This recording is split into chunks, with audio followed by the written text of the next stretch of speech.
Hello everyone, this is Ms. Gutzel speaking.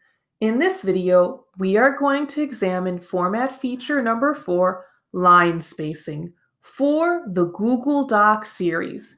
With that being said, let's begin. When I click on format and hover over line spacing, I can see that I have quite a few options available to me.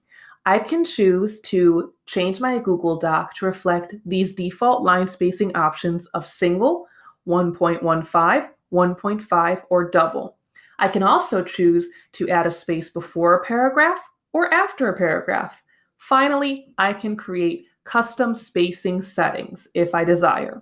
For the purposes of this tutorial, I'm going to continue with single spacing. Now that I have made my Google Doc single spacing, I'm going to demonstrate the other features under line spacing. The first one I'm going to discuss is add space before paragraph. When I click on this option, as can be seen, my text seems to have moved down in the Google Doc. Whenever I create a new paragraph, the text will have a space before it. I can choose to remove this option by clicking on Remove Space Before Paragraph. I can also, if I desire, add a space after a paragraph. When I click on this option, now a space will be added when I start a new paragraph after it has been started. So it really depends on what you prefer. If you prefer more particular customizations, you can click on Custom Spacing. In here, it can be changed in whatever way you like as listed.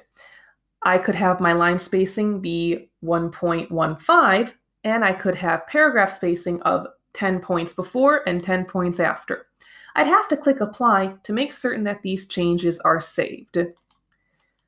So, as can be seen, you can adjust the line spacing within a Google Doc in whatever way best suits your project. Thank you for watching, and I hope this video helped you grow in your knowledge of technology.